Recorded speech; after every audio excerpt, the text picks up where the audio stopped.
Okay, so we have carbon, we have oxygen, and we have chlorine. And we need to make a topology. Which one of these has the lowest electronegativity? Carbon, oxygen, or chlorine? Carbon does. Okay, so we're going to turn on the writer here. So we're going to put carbon in the middle, and then we're going to put oxygen as one terminal atom and the two chlorines as the other terminal atoms. Okay, that looks all right. Let's count electrons now. Carbon comes with 4, oxygen 6, plus 2 times 7 for chlorine. That's 14, and 10 is 24 electrons, valence electrons, for phosgene. Did I count them right? Stop me if I didn't. So now our next step is a very simple-minded idea. We put a single bond between the carbon and each one of the terminal atoms here. That's 2, 4, 6 electrons. We subtract the 6 electrons. That gives us 18 electrons to work with.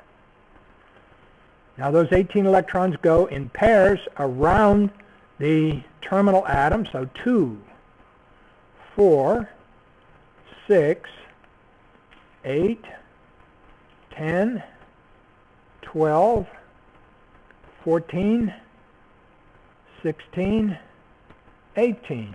18 minus 18 is 0. There's nothing left for the carbon. The carbon does not have an octet. And last time we said when carbon doesn't have an octet, what do? We make something. What do we make? C2H4. We make a multiple bond.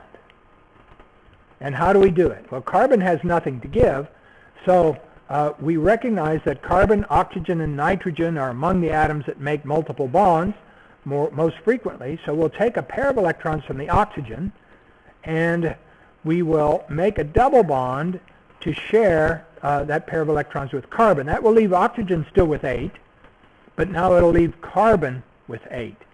So it's going to look like this. We'll have a double bond to the oxygen. That will leave oxygen with 2 lone pairs, and then each chlorine has a single bond to carbon and 3 lone pairs.